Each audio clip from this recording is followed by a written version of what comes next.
Je m'appelle Georgia, je suis une femme, je suis une mère de famille, je suis italienne, je suis chrétienne.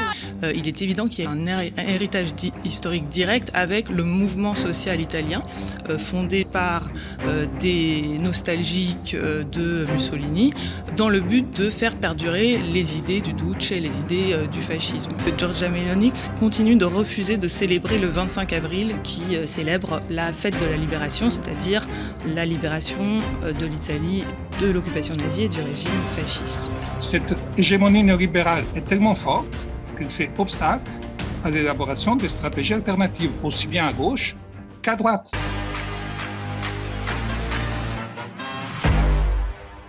Alors, de retour sur le plateau avec l'émission d'actualité quotidienne, Toujours debout. Et dans cette deuxième partie, nous aborderons la question des élections qui viennent de se tenir en Italie et de leurs résultats. Pour en parler, j'ai sur ce plateau Aurélie Dianara, chercheuse à l'Université d'Évry-Paris-Saclay, autrice récemment d'un article très riche sur le site Le Vent se lève, un article dont le titre est en Italie, face à l'arrivée au pouvoir de l'extrême droite, quel avenir pour la gauche?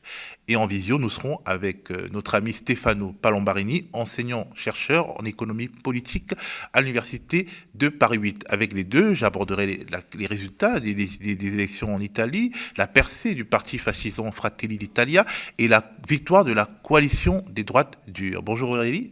Bonjour. Salut Stefano. Bonjour à vous. Alors c'est arrivé, le parti Fratelli d'Italia, il est arrivé en tête des dernières élections en Italie. C'est la consécration pour Giorgia Meloni, 45 ans, que l'on pourrait très grossièrement décrire comme une Marine Le Pen mène in Italia. Alors je sais que c'est grossier, on reviendra dessus, mais regardons d'abord un petit extrait qui résume un peu son style. Je m'appelle Georgia, je suis une femme, je suis une mère de famille, je suis italienne, je suis chrétienne. Alors Aurélie, est-ce que c'est plié? Est-ce que Giorgia Meloni sera présidente du Conseil? Est-ce qu'elle sera le numéro 1 italien dans quelques jours, dans quelques semaines? Alors, a priori, oui. C'est-à-dire qu'à présent, selon la façon dont fonctionne le système politique italien, le président de la République, Sergio Mattarella, doit appeler Giorgia Meloni, puisqu'en tant que présidente du parti qui a eu le plus de votes au sein de la coalition qui a eu de très loin le plus de votes, il devrait l'appeler à tenter de former un gouvernement et d'obtenir la confiance de la Chambre et du Sénat. À moins que Sergio Mattarella, le président de la République, décide de s'opposer à cette nomination, en se mettant quand même en porte-à-faux par rapport au vote démocratique et donc en risquant de provoquer une crise politique, c'est ce qui devrait arriver. Alors, qui est Giorgia Meloni et quelle est la nature de son parti? Peut-on parler sans guillemets, sans néo ou post-avant, de parti fasciste? Alors, moi, je parle plutôt de parti post-fasciste ou néo-fasciste. Ce qui est intéressant, c'est que dans la presse italienne, ça fait depuis plusieurs mois que on parle du parti de Meloni et de la coalition dont elle fait partie comme d'une coalition de centre-droit. Alors que si on regarde... Centre-droit. De centre-droit, voilà. Alors que si on regarde de plus près, même pas de très près, l'histoire du parti de Giorgia Meloni, il est évident qu'il y a une continuité historique, un héritage historique direct avec le mouvement social italien, qui était un petit parti fondé juste après la Seconde Guerre mondiale en 1946 par des nostalgiques de Mussolini, dans le but de faire perdurer les idées du Duce et les idées du fascisme. Et donc ce mouvement social italien est ensuite devenu pendant les années 90 l'Alliance nationale, et au début des années 2010, disons un courant droit de cette Alliance nationale est parti pour fonder Fratelli d'Italia, notamment Giorgia Meloni. Et Giorgia Meloni a commencé disons, sa carrière politique, son militantisme politique lorsqu'elle avait 15 ans au sein du mouvement social italien. Et ensuite, elle est devenue députée puis ministre pour l'Alliance nationale. Et on peut dire que cet héritage fasciste, il est visible dans une série de références que font le parti Fratelli d'Italia à donc à la symbolique fasciste. Donc notamment la flamme tricolore qui est au centre du logo de Fratelli d'Italia, donc du drapeau, c'est un signe qui avait été adopté par ce mouvement social italien après la Seconde Guerre mondiale. On peut aussi penser au fait que ces dernières années, Fratelli d'Italia a eu comme candidat à plusieurs élections, notamment municipales et européennes, des descendants directs de Benito Mussolini, notamment la petite fille et l'arrière-petit-fils de Mussolini. Et puis, il y a un fait qui est assez significatif, à mon avis, et qui vaut la peine d'être souligné, c'est que Giorgia Meloni, comme d'autres cadres et militants de son parti, continue de refuser de célébrer le 25 avril, qui est en Italie une date très importante, très symbolique, qui célèbre la fête de la libération, c'est-à-dire la libération de l'Italie de l'occupation nazie et du régime fasciste. Alors, les systèmes politiques italiens et français ne se ressemblent pas beaucoup, mais à quoi en gros ressemble la coalition formée par Fratelli Italia, la Ligue du Nord, la Lega, et Forza Italia de Berlusconi? Si on veut franciser un peu les références, c'est comme, disons, ce serait comme qui s'unirait, par exemple? Alors, je dirais que la coalition qui est en train d'arriver au pouvoir en Italie, elle ratisse très large, c'est-à-dire qu'elle va du centre-droit chrétien-démocrate libéral jusque justement à Fratelli d'Italia, qui est le plus à l'extrême droite néofasciste. Le Bayrou à Le Pen.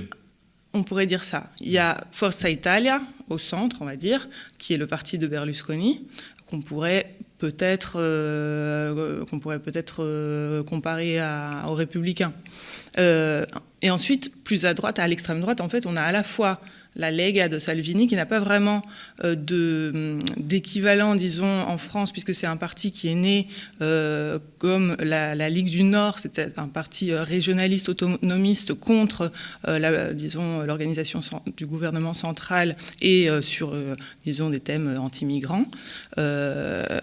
Mais il y a des liens avec l'extrême droite française, et puis le parti de Giorgia Meloni, qui jusqu'à récemment était un tout petit parti d'extrême droite, disons post-fasciste, mais qui a quand même une histoire que je pense qu'on pourrait comparer à celle du Rassemblement national.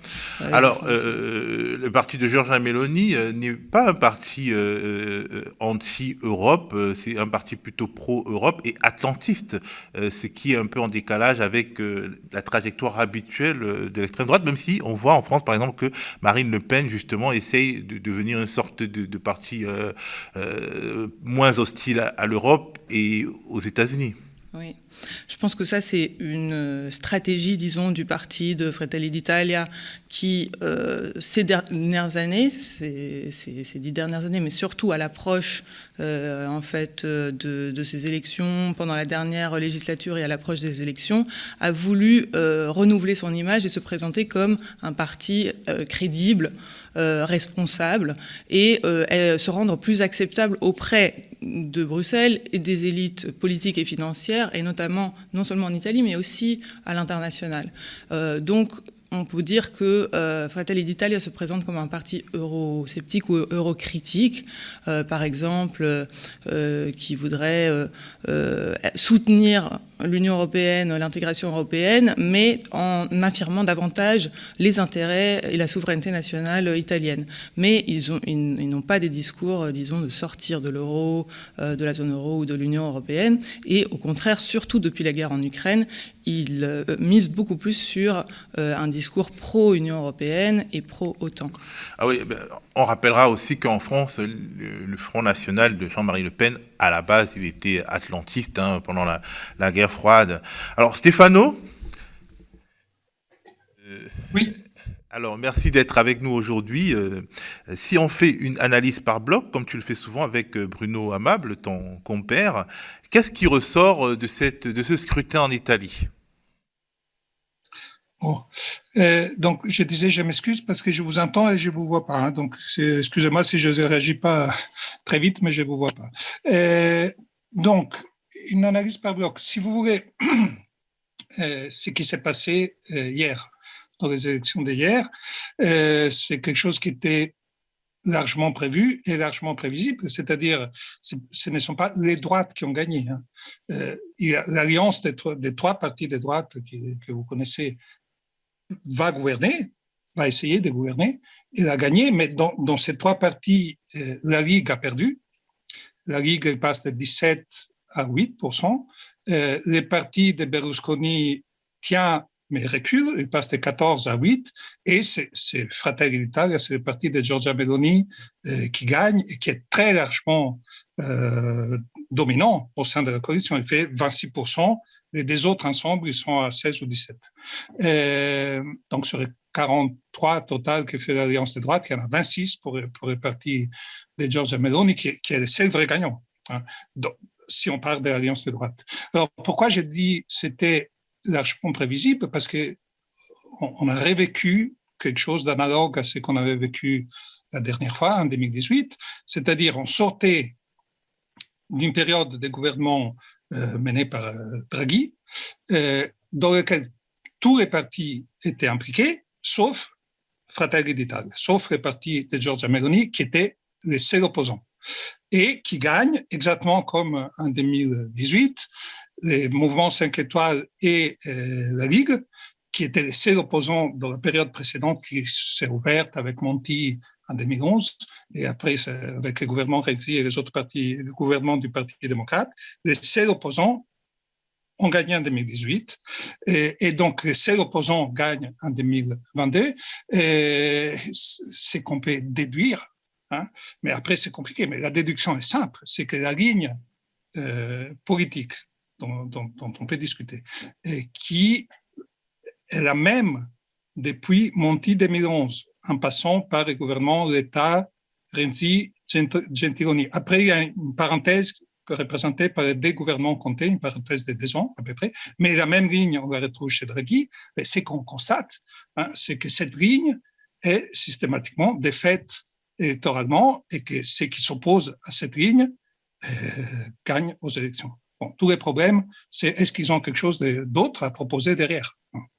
Justement, cette ligne perd-elle toujours, et pourquoi perd-elle toujours au profit de l'extrême droite, d'une certaine manière? Non, je ne pense pas qu'on puisse dire que c'est chaque fois au profit de l'extrême droite, parce qu'en 2018, les grands gagnants de l'élection, c'était les 5 étoiles, qui était un mouvement à l'époque difficile à classer. Mais avec la Ligue.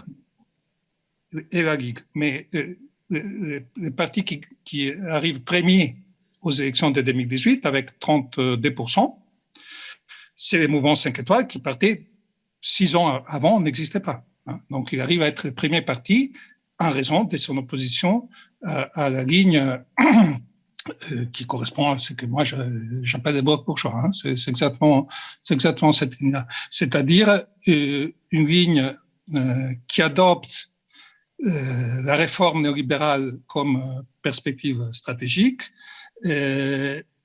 qui pour impulser cette réforme néolibérale construit un lien très fort et sans contradiction avec les institutions européennes.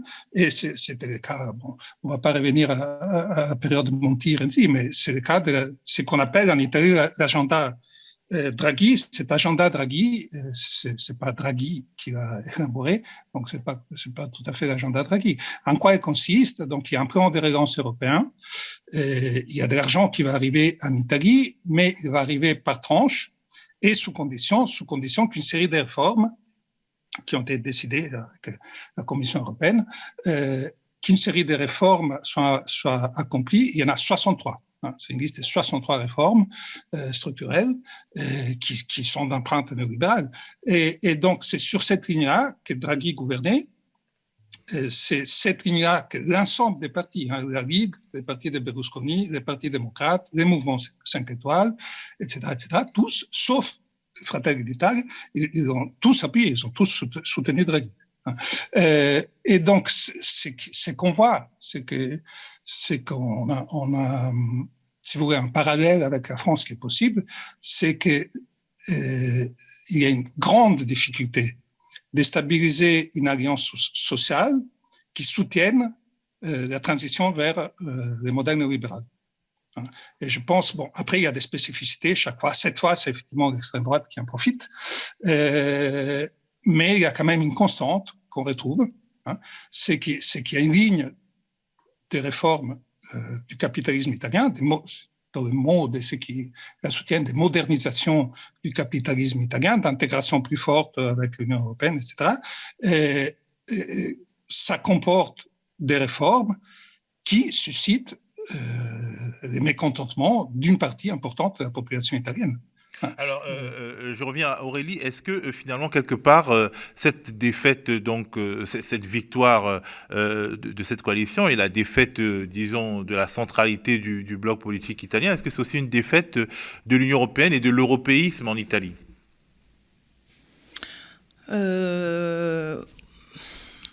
Oui, alors je pense que ce soit les 5 étoiles, disons, il y a 4 ans, aux dernières élections législatives, clairement, le vote contestataire qui est allé en grande partie vers les 5 étoiles et la Ligue de Matteo Salvini était en partie un vote de contestation aussi contre Bruxelles, contre les contraintes extérieures imposées en Italie en tout cas perçues comme telles par la population. C'est peut-être un peu moins évident cette fois-ci, puisque il y a une victoire écrasante de Meloni, qui pourtant n'a pas fait campagne sur des questions de Union européenne. Elle a annoncé qu'elle voulait revoir le fonctionnement du plan de relance, c'est-à-dire les fameuses 63 mesures. Oui, et des 200 milliards qui sont qui arrivent de l'Union européenne, mais c'est tout de même assez flou, et de toute façon, on sait qu'elle ne va pas remettre en cause de manière très significative les politiques de Bruxelles. Alors, comment vous expliquez le succès électoral, ce résultat électoral ? C'est quoi le déterminant central ? Alors, il y a plusieurs déterminants. Je pense, comme disait Stefano, clairement, les politiques néolibérales, austéritaires, les privatisations, les coupes dans les dépenses sociales, les cadeaux aux grandes entreprises, etc., qui ont été menées par tous les gouvernements de centre-droit, de centre-gauche, les gouvernements d'experts techniques, etc., depuis plusieurs décennies, ont nourri un ressentiment au sein des populations que l'extrême droite a été à même capable de capter, de canaliser et d'orienter contre les plus fragiles, donc les migrants, etc. Il y a ça. Et puis, il y a les médias qui, à mon avis, ont beaucoup contribué à la banalisation, la dédiabolisation de cette extrême droite. Il y a une grande responsabilité aussi du centre-gauche, enfin du bloc néolibéral centriste qui a, comme en France, rivalisé toujours plus ces dernières années sur le terrain de discours racistes, sécuritaires, etc. Et puis, je pense qu'il y a l'absence d'une alternative à gauche qui explique la victoire de l'extrême droite. C'est assez frappant qu'en Italie, il n'y ait pas vraiment... en tout cas, il y a un mouvement qui y ressemble, mais qui n'a pas la pleine mesure de ce que peut être, par exemple, la France insoumise en France, ou alors Podemos en Espagne. C'est Potere al Popolo, qui est un mouvement de gauche radicale italien, mais très, très faible. Oui. Alors, il y a, en fait, c'est l'Unione Popolare, c'est l'Union populaire, qui a été créée cet été, au début du mois de juillet, avec Potere al Popolo, ce mouvement qui est né il y a donc 4 ans, mais aussi le parti Rifondazione Comunista, donc un parti qui date des années 90 de gauche radicale, et avec comme leader Luigi De Magistris, le maire de Naples. l'ancien maire de Naples, pardon, dans l'idée de reconstituer une gauche populaire de rupture. Alors ça n'a pas marché pour plusieurs raisons. Premièrement parce que, alors il faut savoir que la gauche en Italie, que ce soit au niveau politique, syndical, organisation, intellectuelle, culturelle, est très mal en point. Par rapport à la France, je pense que c'est vraiment pas comparable. Et puis ça n'a pas marché parce que la gauche est divisée. Il y a une partie de la gauche, on va dire, qui se place à gauche des sociodémocrates, du bloc néolibéral, qui a fondé une alliance qui s'appelle Alliance Vert et Gauche, et qui a soutenu le bloc du Parti démocrate, donc les sociodémocrates néolibéraux. Et puis, cette union populaire qui a commencé en juillet en avance pour se préparer pour l'échéance électorale qui devait normalement être en mai de l'année prochaine. Malheureusement, les élections ont été anticipées, ce qui veut dire qu'en fait, la campagne, elle s'est faite de manière très hâtive, en plein mois d'août, ce qui est un mois où, clairement, en Italie, c'est pas la peine de faire quoi que ce soit parce que c'est le mois des vacances et c'est sacré. Et donc, elle s'est faite en 3 ou 4 semaines, en septembre, et essentiellement sur les réseaux sociaux et sur les médias.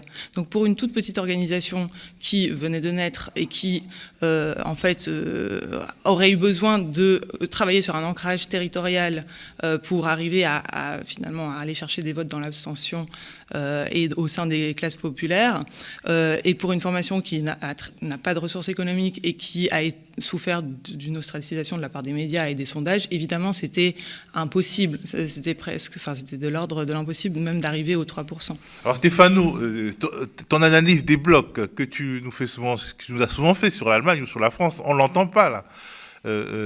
Quels sont les blocs antagonistes en Italie et comment se fait-il qu'il y ait eu finalement des agglomérats de blocs pour arriver à ce résultat? Non, si tu veux, si on regarde la coalition des droites qui gagne, elle ne correspond pas à un bloc social compact qui soutiendrait une certaine stratégie politique. C'est très simple à comprendre, il suffit de réfléchir. Donc je reviens à la période de laquelle l'Italie vient de sortir, la période du gouvernement Draghi, mais on peut remonter plus loin. Hein.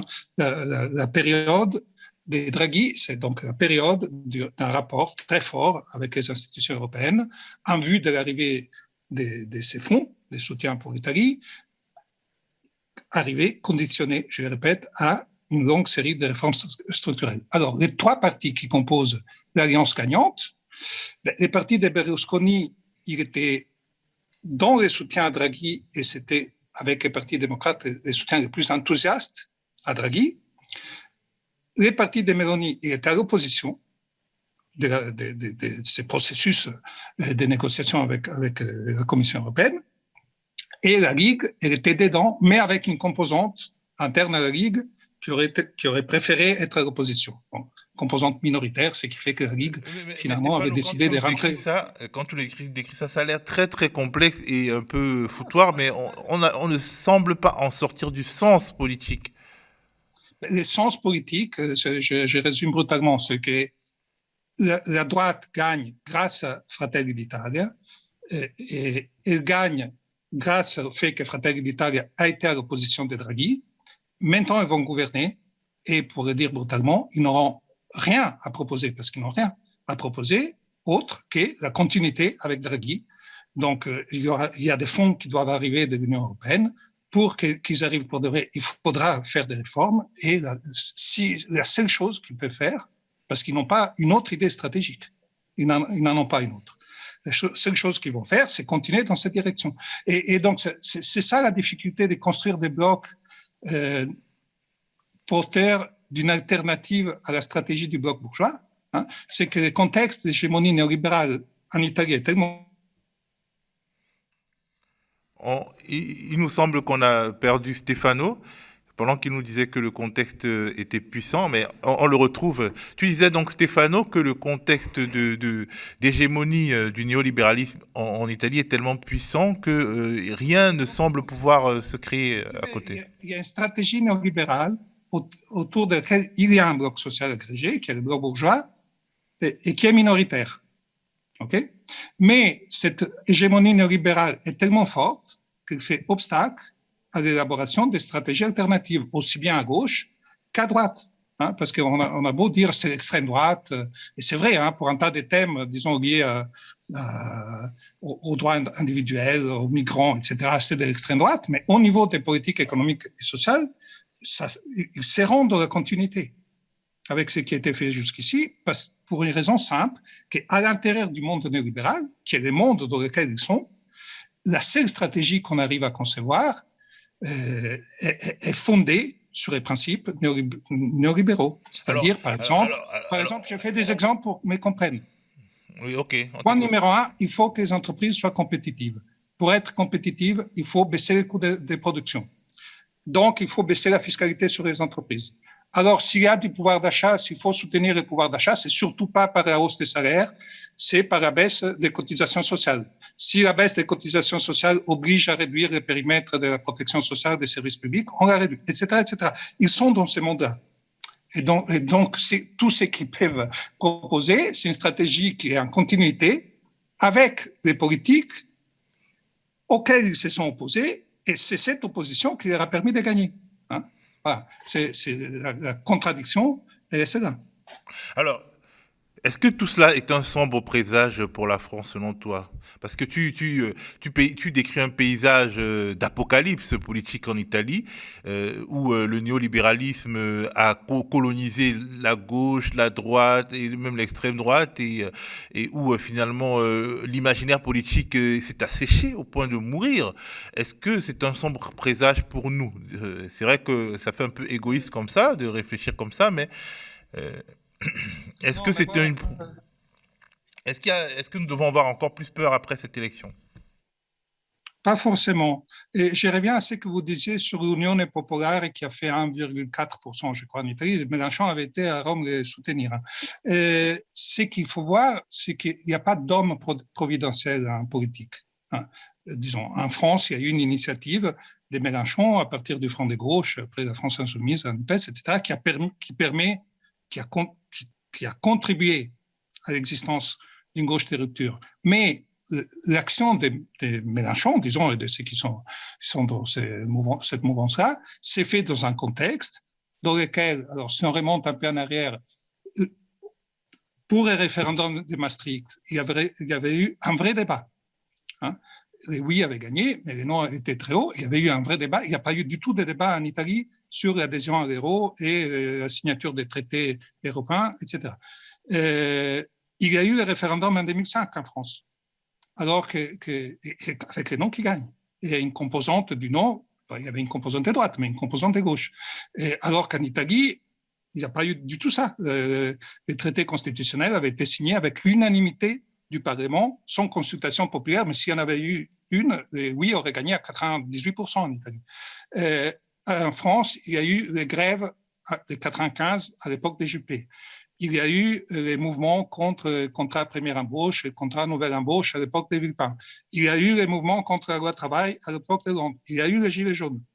Vous voyez, il y a de la résistance à l'hégémonie néolibérale qui pourtant est forte en France aussi, mais qui rencontre des vraies résistances, ce qui permet à des initiatives politiques de se construire, de grandir. Et après, bien sûr, il y a l'initiative des responsables politiques qui est importante, mais les contextes, ils jouent beaucoup. Bon. Et donc, l'Italie, il faut voir, des vraies grèves importantes, des vrais mouvements sociaux d'importance, en Italie, il n'y en a pas depuis des décennies. Hein. Et tout ce qui a été, je répète, l'entrée dans l'euro, le traité constitutionnel, voilà, tout ça passait comme une lettre à la poste, des contestations sur les thèmes européens et date des 10 dernières années. Hein. Voilà, mais c'est tout. Sinon, il n'y a jamais eu de débat sur ces thèmes-là non plus. Et donc, est-ce que la France doit avoir peur de finir comme l'Italie? Oui, il faudrait éviter de finir comme l'Italie. Et pour éviter de finir comme l'Italie, il faut garder l'idée qu'un mouvement social comprenne des domaines différents, hein, mais inspiré a des principes qui sont en rupture avec l'idéologie néolibérale. Ces mouvements sociaux, c'est ce qui nourrit la possibilité d'une alternative. Hein. Et bon, c'est ce qui est triste en Italie, et je ne sais pas comment l'Italie s'en sortira, si elle s'en sortira un jour, ce que pour l'instant, il n'y en a pas. Alors, c'est hyper dur. On a connu Stefano plus optimiste. Aurélie, est-ce que vous arrivez à la même conclusion? Et est-ce que pour vous, il y a un risque que la France et d'autres pays d'Europe arrivent à ce niveau d'apocalypse politique? Alors moi je pense que le risque pour la France par rapport à l'Italie, on dit souvent que l'Italie est un laboratoire politique où il y a des expériences qui se font, qui ensuite se reproduisent dans d'autres pays, notamment les figures populistes, le berlusconisme, etc. Je pense que j'entendais ce matin sur France Inter un représentant du Rassemblement national, je ne sais plus qui disait, et voilà, c'est la démonstration qu'il faut une droite unie des Républicains jusqu'au Rassemblement national pour l'emporter. Et je pense que c'est un peu ça le risque aujourd'hui en France. C'est que... D'ailleurs, c'est la seule chance pour les Républicains, c'est soit de s'allier aux macronistes, et là ils sont trop faibles, soit de s'allier au Rassemblement national. Et là, même s'ils sont faibles d'un point de vue politique, vu qu'ils donnent un brevet de respectabilité au bloc Le Pen, ils peuvent mieux négocier quelque part, je veux dire, d'un point de vue cynique. Je pense, alors je sais pas, je suis pas aux Républicains, mais je pense que ça peut être, je suppose qu'il y a une partie du parti qui réfléchit à ça, évidemment, et que clairement, au sein du Rassemblement national, beaucoup de personnes voudraient ce genre d'alliance. Zemmour, je pense aussi, avait ce genre d'idée en tête pendant sa campagne. Alors, pour Zemmour, ça n'a pas fonctionné parce que, manifestement, le néolibéralisme d'extrême droite, ça ne marche pas en France. C'est un peu ce qu'on peut résumer de la parenthèse Zemmour, là où, justement, en Italie, ça marche. Peut-être.